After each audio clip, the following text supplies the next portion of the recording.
Las edades y los tiempos son vanidad, todo lo que empieza termina, siempre hay un momento final, la vida y la riqueza se van, de las manos se escapa la vida, solo que Dios me regala todo. En la iglesia del Señor tenemos paz y amor. Si quieres vivir una eternidad, solo con Cristo siempre podrás. Sean bienvenidos a Estudiando las Sagradas Escrituras. El día de hoy vamos a hablar del huerto de Edén. Para ello vamos a leer en Génesis capítulo 1 y algunos versículos de Génesis en el capítulo número 2. Génesis es una palabra que significa origen y de ahí deriva la palabra genética, pero en el hebreo la palabra Génesis o el primer libro al que nosotros le llamamos Génesis, en el hebreo no se llama así, en el hebreo se llama Bereshit, que significa, o más bien lo toman de las primeras palabras del libro que nosotros conocemos como Génesis, ya que Bereshit significa en el principio. Y vamos a leer nosotros, primeramente, lo que nos dice en Génesis 1, dice en el capítulo número 20, en el capítulo 1, versículo número 26. Entonces dijo Dios: hagamos al hombre a nuestra imagen, conforme a nuestra semejanza. Aquí hay una expresión que utiliza nuestro Dios, que algunos la han asociado a la Trinidad, otros la han asociado a los ángeles que estaban allí con él en ese momento. Pero vamos a ver algo más. No nos vamos a apoyar en la Trinidad y el Señor, vamos a ver por qué nuestro Dios decía: hagamos al hombre a nuestra imagen. Vamos a ver esta parte. Posteriormente también vamos a ver qué pasa con la ubicación de Edén y qué pasa con todo aquello que sucedió en aquellos tiempos. Pero usted se ha preguntado, ¿por qué Dios dice hagamos al hombre a nuestra imagen conforme a nuestra semejanza? Es lo que nos dice aquí en Génesis capítulo 1, versículo 16. Está hablando nuestro Dios como si Él solo no fuese suficiente para llevar a cabo la creación, o como si no solamente Él la hubiera hecho, sino como que Él ocupara o se asociara con algunos seres espirituales para poder crear la tierra, para poder crear los cielos materiales que nosotros conocemos, porque sabemos que el cielo donde está nuestro Dios, ese ya estaba desde antes que la tierra existiera, y el cielo de la tierra. Es decir, usted voltea hacia arriba y ve el cielo. ¿Ve el cielo? ¿Cuál cielo? Pues nuestro universo, donde están las galaxias, donde están las estrellas, pero ese es un cielo material. Como decía el rey David en el Salmo número 19, los cielos cuentan la gloria de Dios, y el firmamento anuncia la obra de sus manos. Sí, los cielos, el firmamento, todo ello fueron obra de nuestro Dios. Por eso también nos dice en los Salmos también, ¿dónde está ahora su Dios? Nuestro Dios está en los cielos, y todo lo que quiso ha hecho. No dice han hecho, no dice los cielos cuentan la gloria de los dioses, ni el firmamento denuncia o anuncia la obra de las manos de ellos, sino de eso. Pero vamos a ver por qué nuestro Dios dice esta frase, hagamos al hombre a nuestra imagen, conforme a nuestra semejanza. Una cosa es decir, bueno, sí, se va a hacer, porque si se fija usted en el versículo 27, dice, y creó Dios al hombre. Ya no habla en un sentido plural, sino en un sentido singular. Y creó Dios al hombre a su imagen. Ya, si en el versículo 26 decía Dios, hagamos, pero ahora en el versículo 27 dice, y creó Dios, no dice y crearon, sino dice, y creó Dios al hombre a su imagen. A imagen de Dios lo creó, varón y hembra los creó, a su imagen y a su semejanza. Pareciera ser que estos versículos, el versículo 27 y el versículo 26, pareciera ser como que se contradicen. ¿Por qué primero Dios habla de hagamos? Como, vuelvo a repetir la palabra, como asociándose con otros seres celestiales para poder crear al hombre. Pero posteriormente nos habla en un sentido singular. Si en el versículo 26 habla en un sentido plural y ahora en el versículo 27 habla en un sentido singular, entonces ¿a qué se está refiriendo? Pareciera ser que se contradice, pero vamos a ver por qué nuestro Dios dice hagamos al hombre a nuestra imagen. Le voy a decir, me voy a adelantar un poquito a la respuesta. Tenemos que pensar esto. Dios hizo las cosas con alguien más, pero a la vez hizo las cosas Él solo. Y vamos a ver que así es. Otra vez vuelvo a repetir. Hizo las cosas con alguien más, pero a la vez lo hizo Él solo. No ocupó de ángeles, sino que Él utilizó su sola palabra por las cuales todas las cosas fueron hechas. Si usted analiza en Juan capítulo 1, al principio nos habla de la palabra, aunque cuando se hicieron las traducciones se puso la palabra verbo, que pudiera haber sido también el término palabra. En el principio era la palabra y la palabra era con Dios. Y todas las cosas por la palabra fueron hechas.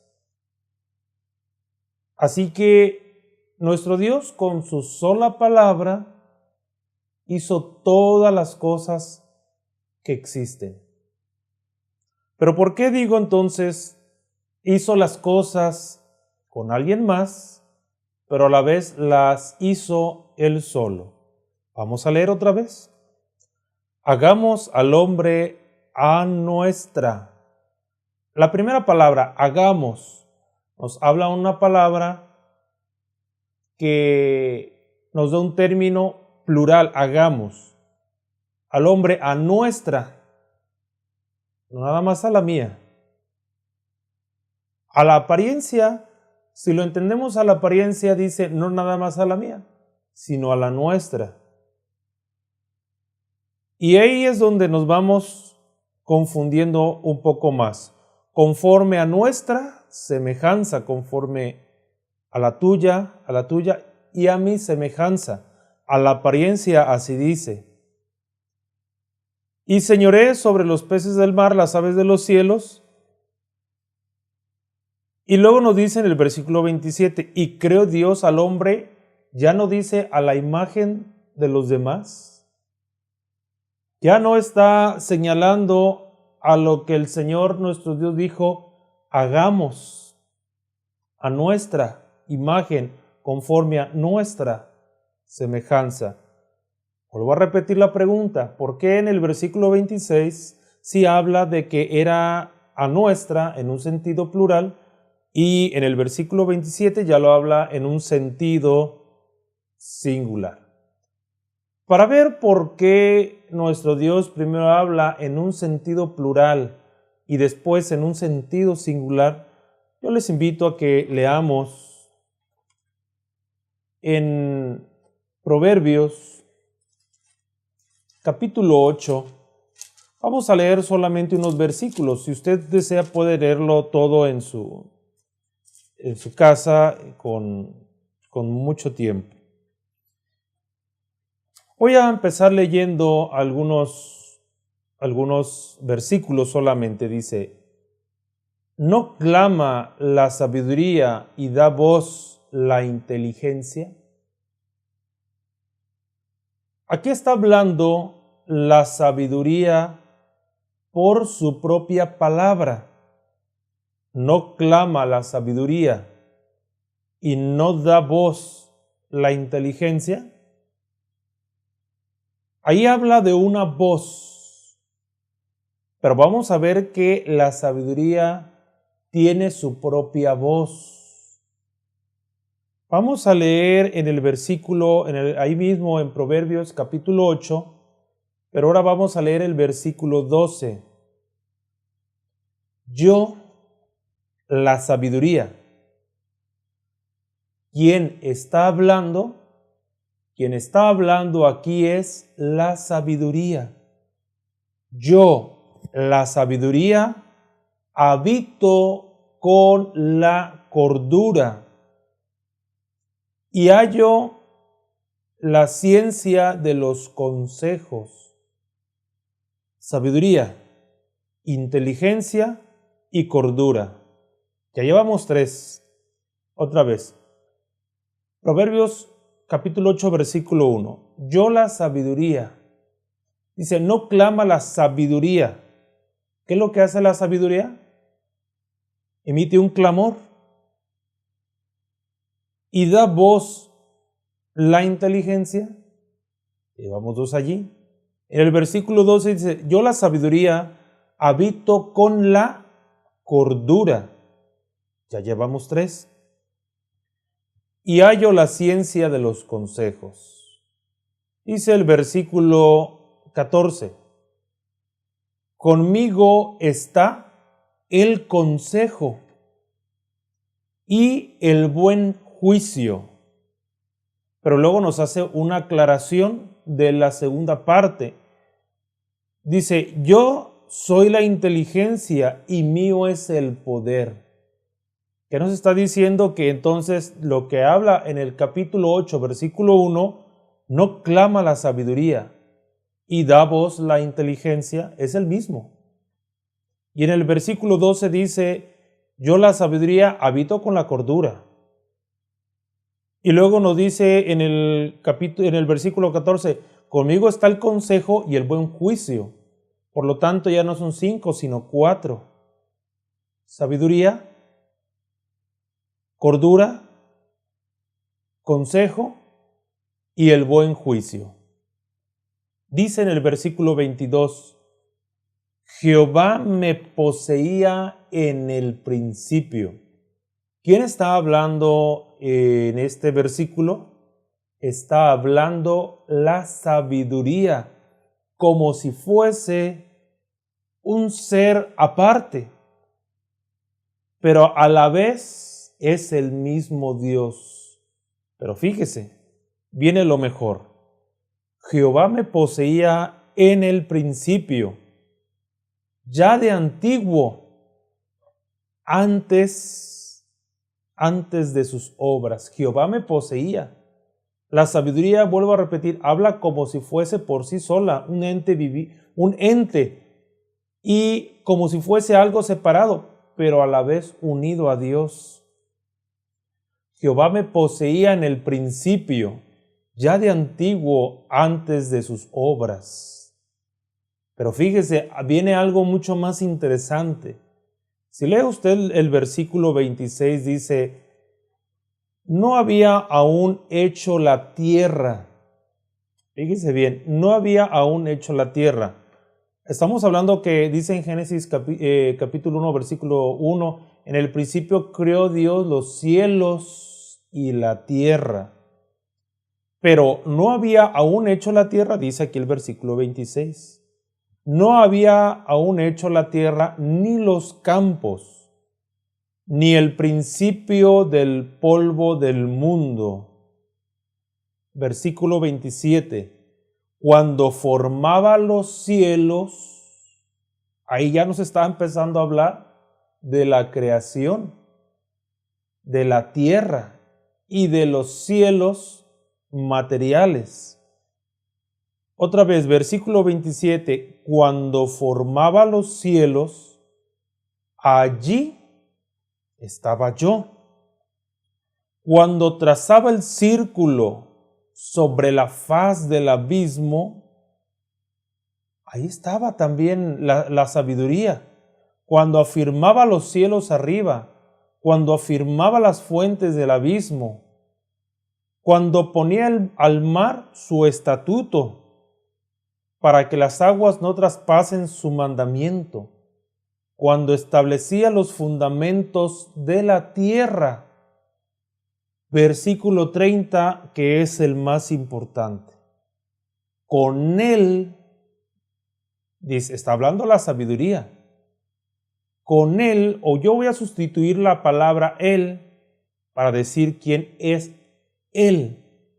Con Dios estaba yo, ordenándolo todo, y era su delicia de día en día. Si observamos por qué dice Dios, hagamos al hombre a nuestra imagen, conforme a nuestra semejanza, porque Dios estaba hablando consigo mismo a su sabiduría. Es importante que a Dios no nos los imaginemos como un ser humano. Dios es un ser muy diferente. Dice la Escritura en Juan capítulo 4, dice, Dios es espíritu. Un espíritu, decía el Señor cuando decía que no tenía carne y huesos y sangre como Él lo tenía. Dios es espíritu. Dios está en todo lugar. Y no nos lo podemos imaginar como si fuese un ser humano o un reptil, decía Moisés a través de los Deuteronomios. Porque nuestro Dios dice, y ninguna figura visteis. Cuando Jehová vuestro Dios habló con vosotros, para que no penséis que nuestro Dios es semejante a hombre o mujer, a reptil, a ave, a ningún animal. Dios hablaba con su sabiduría. Hagamos al hombre a nuestra imagen, conforme a nuestra semejanza. Ahí entonces estamos viendo que Dios no hablaba para decir, a ver, vamos a ver, ángeles, cómo diseñamos al ser humano, para que sea semejante a ustedes y a mí. Estaba hablando con su sabiduría y a la vez consigo mismo, porque su sabiduría también es en sí mismo. Pero vamos a seguir leyendo lo que nos dice allí mismo en Génesis. Vamos a leer ahora en el capítulo 2. Aquí hay muchas cosas importantes que yo creo que en otro momento lo iremos platicando. Sobre todo, pues ya en sí la creación del hombre, y podemos ver también posteriormente lo que es el sábado, el día de reposo. Pero en esta ocasión, por causa del tiempo, vamos a ver algunas otras cosas también muy interesantes. Dice en el capítulo 2 de Génesis, capítulo 2, versículo 6, sino que subía de la tierra un vapor, el cual regaba toda la faz de la tierra. Nos habla de un interesante ciclo hidrológico, donde Dios no había hecho descender la lluvia aún, pero había un ciclo hidrológico donde subía un vapor de la tierra y ese mismo vapor era el que regaba. Sabemos que las plantas necesitan de agua, luz solar, solar sobre todo, o hay quienes ponen luz artificial. Hay algunas plantas que necesitan más luz que otras, hay otras que son más de sombra, pero ya en lugares muy oscuros, en cuevas, si no hay luz, no hay plantas. Es como en el fondo marino, en la zona abisal o abismal, donde la luz del sol no llega a penetrar hasta esas zonas. Son zonas inhóspitas, son zonas donde no hay sol, donde no hay vida por causa de que la luz del sol no llega. No hay plantas, no hay seres vivos. Pero vamos a ver, pero también lo que nos dice la Escritura y nos hace ver la necesidad del agua para las plantas. Dice el versículo 8, y Jehová Dios plantó un huerto en Edén al oriente, y puso allí al hombre que había formado. Vamos a ver este versículo que considero yo es muy importante. Fíjese la pregunta que le voy a hacer. Cuando el hombre, y hombre significa también humanidad, y me refiero en ello a varón y varona, o varón y hembra, o Adán y Eva. Cuando ellos pecaron y Dios los expulsó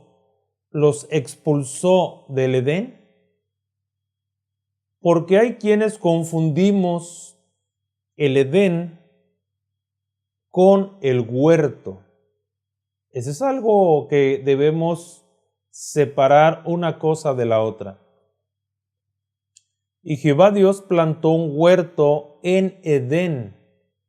Ya Dios había formado Edén. Edén era una región. Edén era un lugar que Dios había creado, pero también en Edén, al oriente, es decir, al lado contrario a donde el sol se oculta, allí Dios plantó un huerto. Allá en aquel lado de Edén estaba la región de Edén, pero al oriente puso un huerto. Para que veamos que cuando Dios los expulsó, ellos seguían estando en Edén, podían ir allí, podían ir a otros lugares, pero a donde ya no podían entrar era al huerto que Dios había puesto al oriente de Edén. Y Jehová Dios plantó un huerto en Edén al oriente y puso allí al hombre que había formado. Hay que tener en cuenta que Dios formó al hombre y pues Adán, como se escribía en las versiones anteriores, ahora en vez de la M se pone la N, pero Adán viene de una raíz que también significa tierra, que significa suelo, tierra sobre todo. Da más a entender la palabra tierra. Y pues sabemos que Dios lo formó de la tierra, juntó el polvo de la tierra o la tierra en sí, y ya formó órganos, formó venas, arterias, la piel, que es el órgano más grande de nuestro cuerpo, los huesos, pero aún no tenía vida. Ya tenía sangre, ya tenía corazón, cerebro, pero lo que no tenía en sí era ese hálito de vida. Posteriormente hablaremos sobre esa ocasión. Pero dice el versículo 15, tomó pues Jehová Dios al hombre y lo puso en el huerto que estaba al oriente de esa región llamada Edén. Tomó pues Jehová Dios al hombre y lo puso en el huerto de Edén, para que lo labrara y lo guardase. Fíjese, algo interesante es que el ser humano o las personas de ciencia, arqueólogos, muchas personas han querido encontrar el huerto. Primero porque nos habla de una región paradisíaca, el huerto de Edén. Nos habla y nos menciona en él como que había muchos árboles que tenían frutos agradables, de los cuales ellos podían echar mano y comer sin ninguna preocupación. Pero hay que recordar que nuestro Dios puso al hombre para que labrara y guardara el huerto. Quiere decir que Dios le había asignado una tarea para que él trabajara. No iba a estar de ocioso. Él iba a tener un trabajo, por así decirlo, en el cual él se iba a desempeñar. Y pues ya Dios lo puso allí, y sí, era a lo que nos platica la Biblia, era un lugar muy hermoso, que cualquiera hubiera deseado estar en ese lugar. Y el ser humano ha tratado de investigar y tratado de ubicar dónde está el huerto o dónde estaba ese huerto, porque pues la Biblia nos describe o nos da una breve descripción topográfica del lugar en el cual se encontraba. Dice que allí habían 4 ríos, Pisón, Gijón, Hidekel y Éufrates. Eran 4 ríos que estaban allí. Así que en base a ellos se han hecho estudios a través de satélites artificiales donde se proyecta la superficie terrestre y tratan de ubicar algunos vestigios de los ríos pues muy antiguos que ya no llevan agua, a ver cuáles convergen en ese lugar. Y hay algunos que probablemente ya hayan visto o probablemente no lo hayan visto. Pero yo le voy a decir algo. La Tierra tiene ciertos movimientos debido a las placas tectónicas. Hay una teoría que se llama, o un estudio que se llama deriva continental. La deriva continental nos habla de los movimientos de los continentes. Aunque hay una teoría dentro de la deriva continental que nos habla de que en un inicio en nuestro planeta Tierra, la Tierra estaba unida en una sola que se llamaba Pangea. Y esa tierra se fue, o esa porción de tierra empezó a dividirse debido a 6 placas tectónicas que hoy se tienen vistas a través de esos satélites artificiales que decimos, que la Tierra está dividida en 6 placas tectónicas y se ha visto los movimientos que hay a través de ellos. Y esa teoría de la Pangea habla de que debido a los movimientos que tiene la Tierra, se han estado moviendo esas placas tectónicas hasta formar los 5 continentes que hoy conocemos y las porciones de tierra, debido a pues es que el mapa mundial en sí parece un rompecabezas.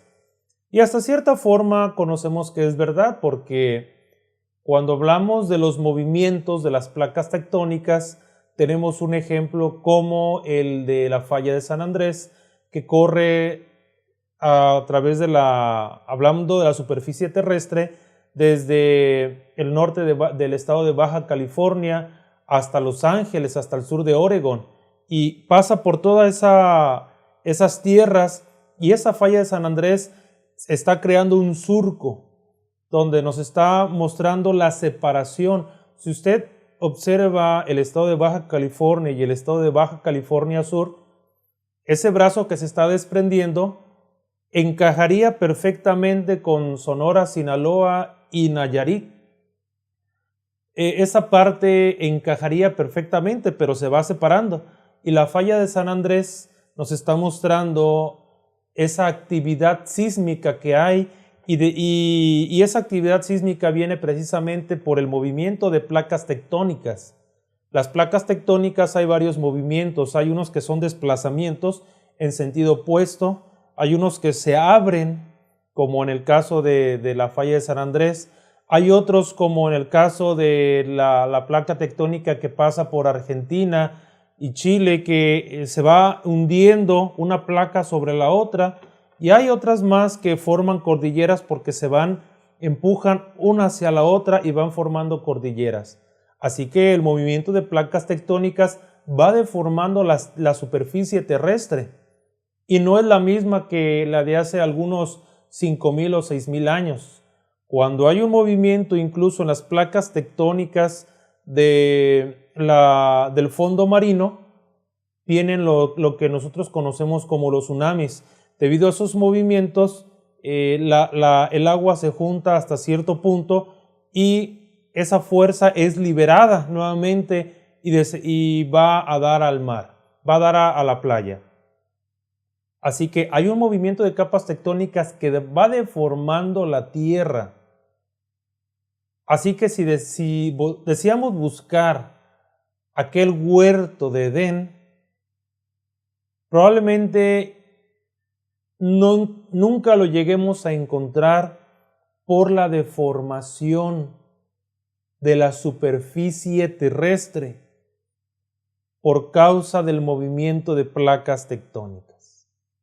Pero mire, le voy a decir algo. Hay quienes utilizan o dedican su vida procurando encontrar ese huerto. A lo mejor ya tienen pensado que ya no lo van a encontrar con aquella gloria que tenía cuando Dios la hizo. Pero, vuelvo a repetir, probablemente nunca la lleguen a encontrar. Pero dice el versículo 15, tomó pues Jehová Dios al hombre y lo puso en el huerto de Edén para que lo labrara y lo guardase. Vuelvo a repetir, hay quienes dicen, yo quisiera estar en el huerto de Edén para no hacer nada, estar en la gloria, comer de lo que yo quiero.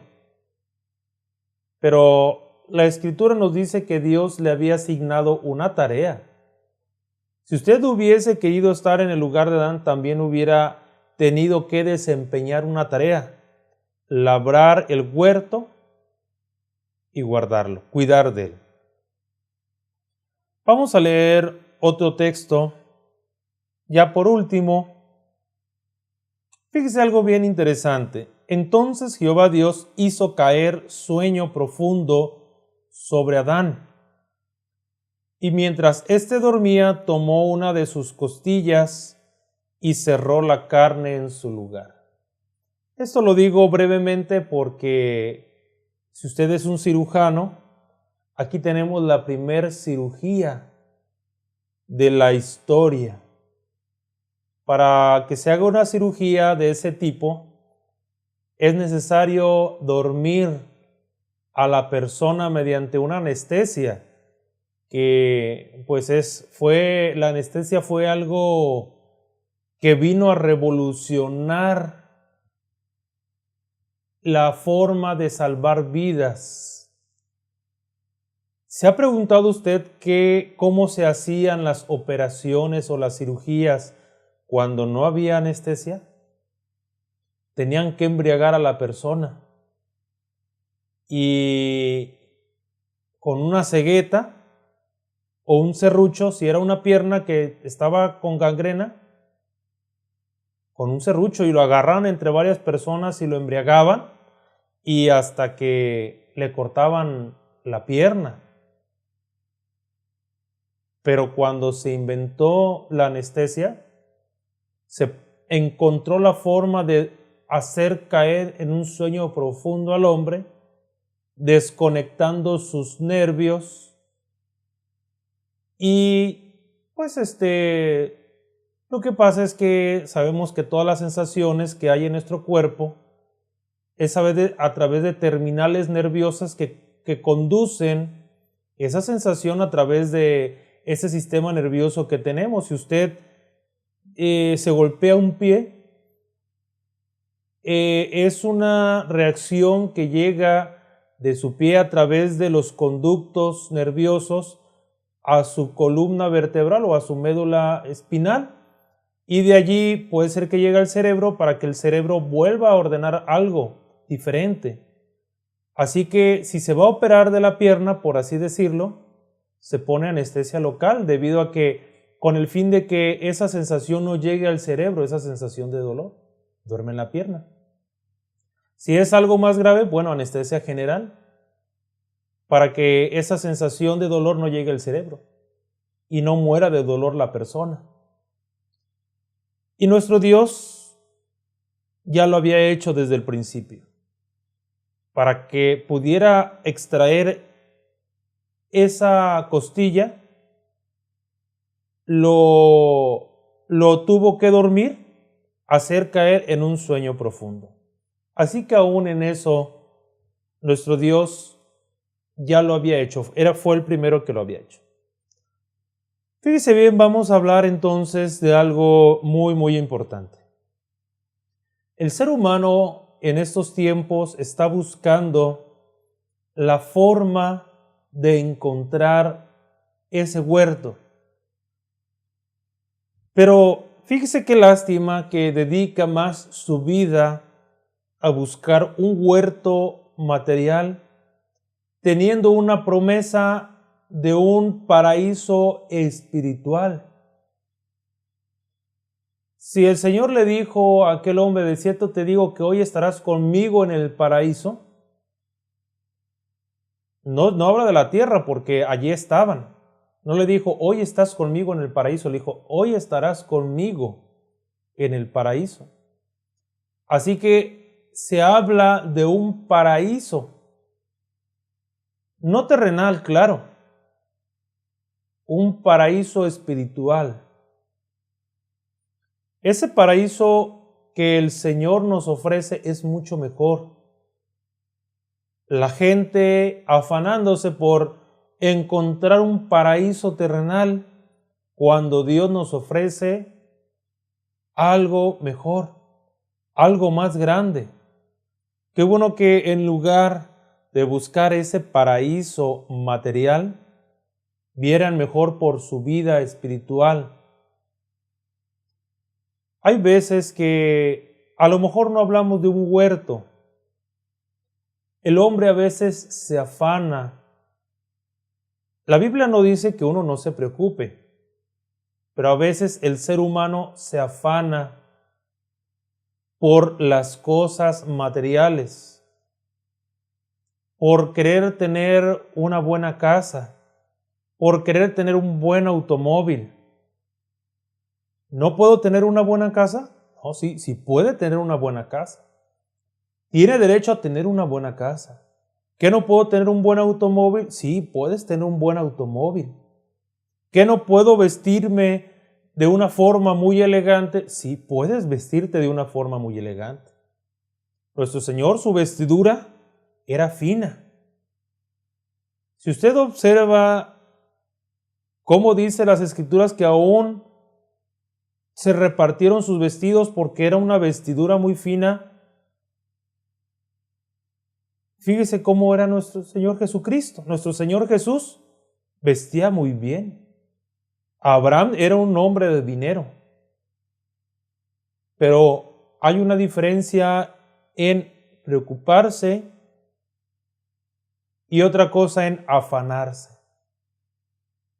Hay quien busca tener una buena vida, lujosa, con sirvientes, y se afana completamente en ello. Y de Dios se olvida. Fíjese que la vida del hombre es como la flor del campo, que pasó el viento por ella y pereció, y su lugar no la conocerá más. Es muy breve el tiempo del hombre. Dice en Job, el hombre nacido de mujer corto de días y harto de sinsabores. Lleva una vida muy difícil, pero es corto de días. El hombre vive muy poco en la tierra como para preocuparse de las cosas materiales. Si Dios bendice, qué bueno. Dios bendice y Dios da al que Él quiere. Pero es muy importante ponernos a pensar, bueno, Dios me da 24 horas para que yo las administre como yo desee. ¿Qué va a pasar cuando Dios me llame a cuentas? ¿Qué hago con esas 24 horas? 8 horas las ocupo para dormir, o a lo mejor 7.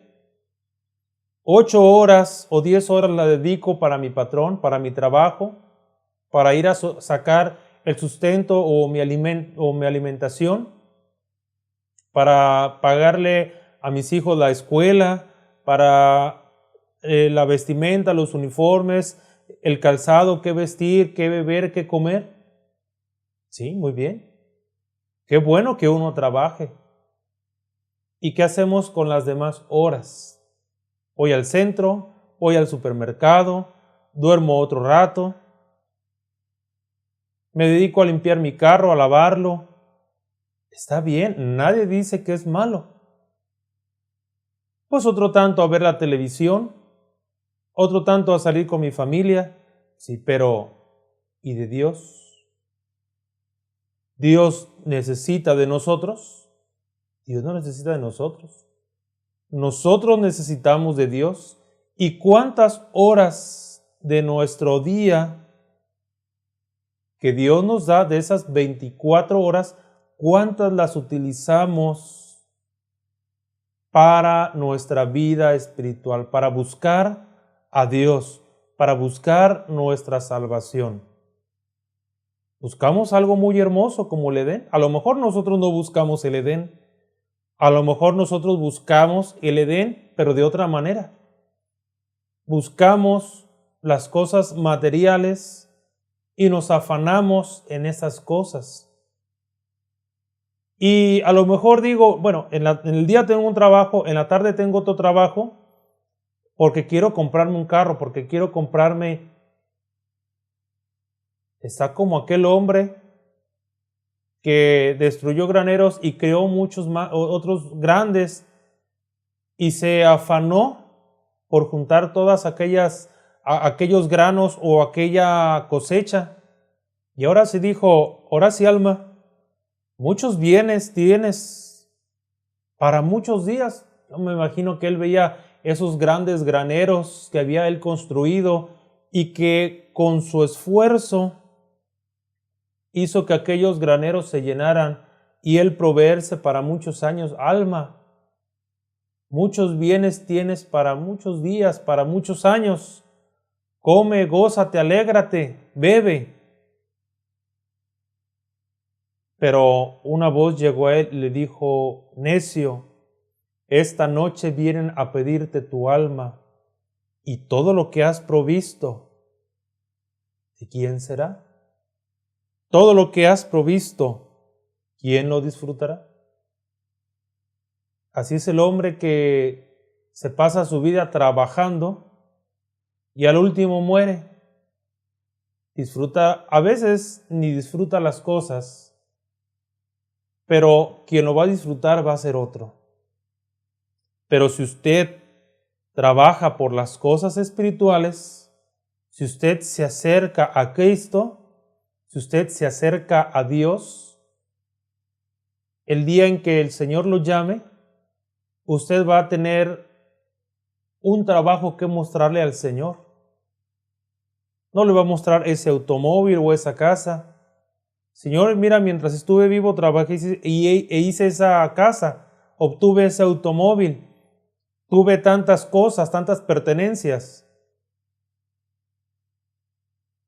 Al Señor eso no le interesa. Más bien Él nos dirá, bueno, ya fue recogida tu alma y todo lo que compraste, todo lo que obtuviste, ¿de quién será? Porque aquí eso no va a contar.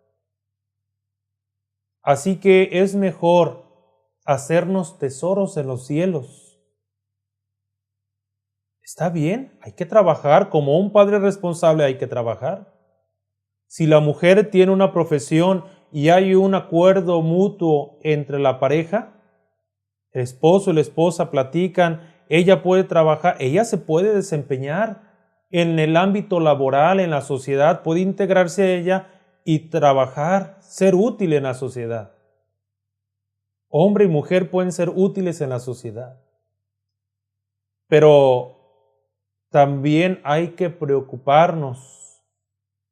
Hay que preocuparnos por buscar nuestra salvación.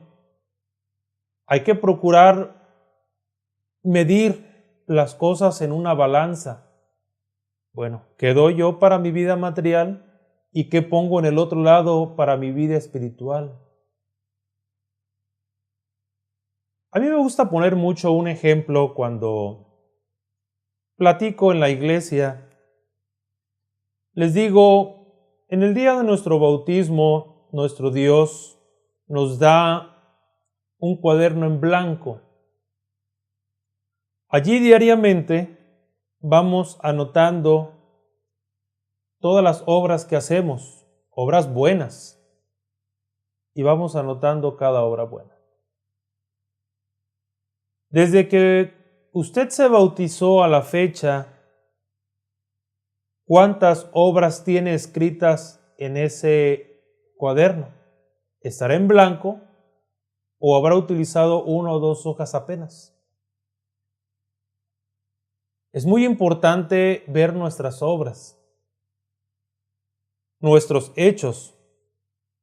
Y usted que a lo mejor no se ha entregado a Cristo o vive lejos de Él por su forma de vida, bueno, yo le invito. ¿Cuántos años tendrá usted? ¿Tendrá 30 años? ¿Tendrá 40 años? ¿Cuánto tiempo tardará? ¿Cuánto tiempo le quedará de vida? A lo mejor, si Dios le tiene preparado para usted 50 años, si tiene 30, le quedan 20. O a lo mejor le quedan 10. O a lo mejor no le queda ni un año. Pero qué bueno que el día de hoy usted diga, bueno, voy a buscar al Señor. Voy a buscar la salvación de mi vida espiritual. Porque todos buscamos estar un día con Dios. Procuramos tener vida eterna. Vida eterna a los que, procurando el bien hacer, buscan honra, gloria e inmortalidad. Buscamos la inmortalidad. Buscamos estar cerca de Cristo y cerca de Dios. Y cuando estamos cerca de Cristo y cerca de Dios, nuestra vida se vuelve más tranquila, más alegre, pues uno vive mucho mejor que estando lejos de Él.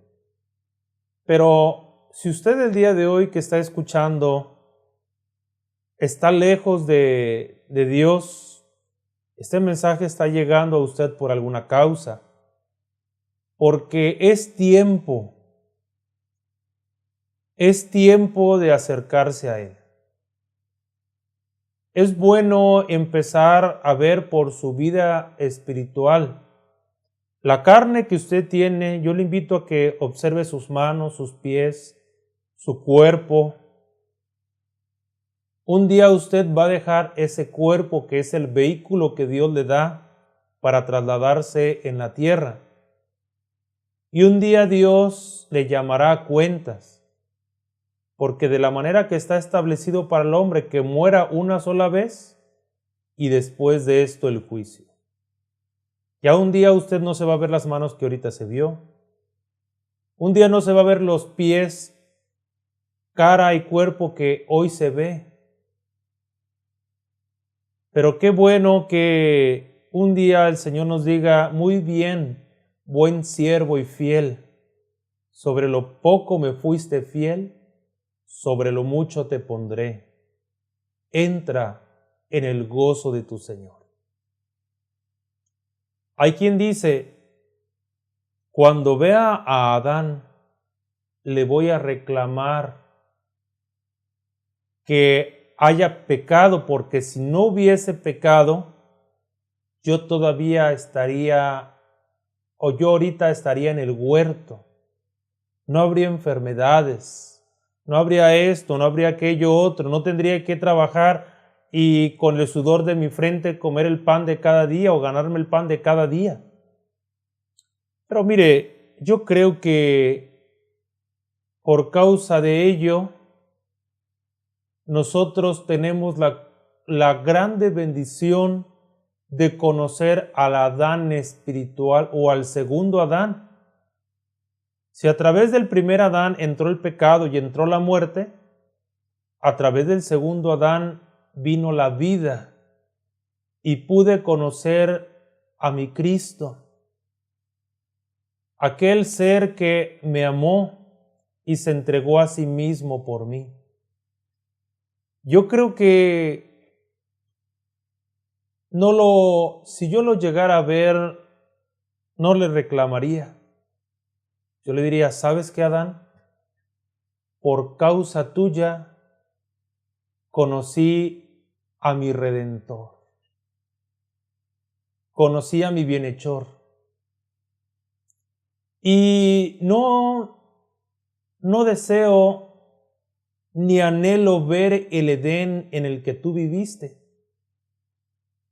en ese huerto que mi Dios plantó para ti, porque Cristo me tiene reservado en los cielos algo mejor, algo más glorioso, algo eterno, algo donde el ladrón no mina ni hurta, ni la polilla entra ni el orín corrompe, donde hay eternidad y hay gozo.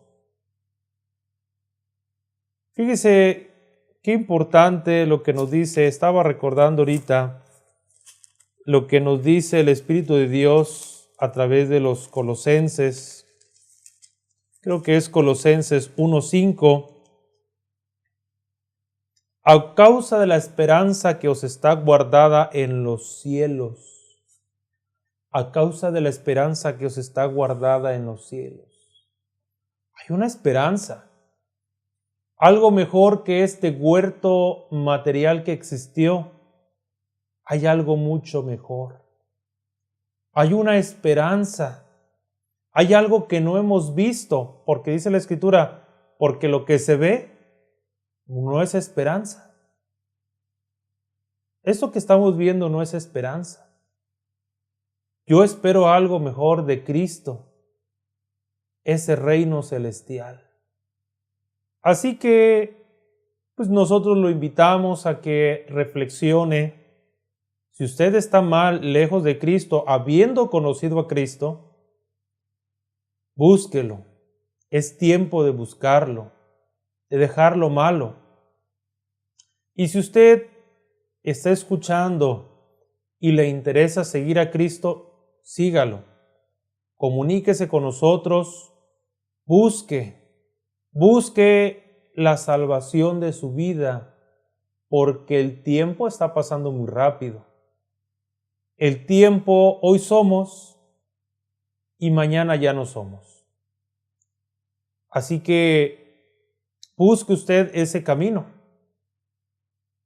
Busque usted la salvación de su alma. Tenga en cuenta que la vida que Dios le da no se la da para hacer lo malo, sino para hacer lo bueno. Para buscar la vida eterna. Hay muchas personas que yo he visto convertirse a la iglesia, convertirse a Cristo. Yo he visto cómo ha cambiado su vida para bien. Cuando el apóstol Pablo llegó a Corinto, llegó en una situación muy pecaminosa. No él, sino Corinto.